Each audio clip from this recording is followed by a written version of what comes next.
ஒரு கட்சியில் தேர்ந்தெடுக்கப்பட்ட பஞ்சாயத்து தலைவர்கள், வார்டு உறுப்பினர்கள் கடந்த 4 வருட காலத்தில் எத்தனை பேர் திராவிட முன்னேற்ற கழகத்திற்கு மாறி இருக்கிறார்கள், மாற்றப்பட்டிருக்கிறார்கள்? இதை பற்றி நாம பார்க்கணும். ஒரு அறிக்கையை நாம் இதை உருவாக்க முடியும். எந்த அளவிற்கு ஆளும் கட்சி, குறிப்பாக முன்னாள் அமைச்சர் செந்தில் பாலாஜி அவர்களுடைய அதிகாரத்தினுடைய பிடி நெருக்குதல் தாங்க முடியாமல் எத்தனை பேர் கட்சி மாறி இருக்கிறார்கள் என்பதை பற்றியும் நாம் பேசியாக வேண்டும்.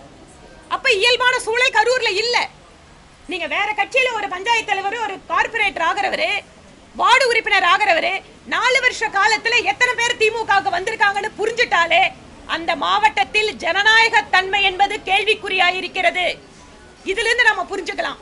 கரூர் என்பது முழுக்க முழுக்க எந்த ஒரு சட்ட திட்டத்திற்கும் உட்பட்டு நடக்கின்ற மாவட்டமாக இல்லை. காரணம் என்ன? ஒரு காலத்துல செந்தில் பாலாஜிய ரொம்ப கேவலமா பேசின மாநிலத்தினுடைய முதலமைச்சர் இன்னைக்கு அவர்தான் தியாகிங்கிறாரு, அவர்தான் திறமையாளங்கிறாரு. அப்ப இதற்கான காரணம் என்ன?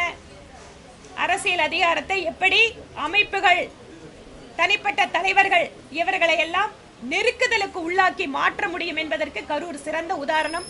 திமுக ஆட்சி எப்பெல்லாம் வருதோ ரவுடிகள் ராஜ்யம் நடக்கும். அந்தந்த பகுதியில் இருக்கிற உள்ளூர் திமுக தலைவர்கள் அந்தந்த பகுதியை கட்டுப்பாட்டில் கொண்டு வருவாங்க. அது சாதாரணமா வீடு கட்டுறது முதல் கொண்டு போர்வெல் போடுறதுல இருந்து எல்லா விஷயத்திலையும் தலையிடுவாங்க. அப்படிங்கிறது நிறைய உதாரணங்களை சொல்ல முடியும். அதனால கரூர் கொஞ்சம் ஸ்பெஷல். ஏன்னா முதலமைச்சருக்கு ரொம்ப செல்ல பிள்ளையான ஆள் இருக்கிறதால கரூர் ரொம்ப ஸ்பெஷலாவே வந்து அங்க தன்னோட கண்ட்ரோல்ல வைக்கிறதுக்கு எல்லா வேலையும் பண்ணியிருக்காங்கன்னு தெரியுது.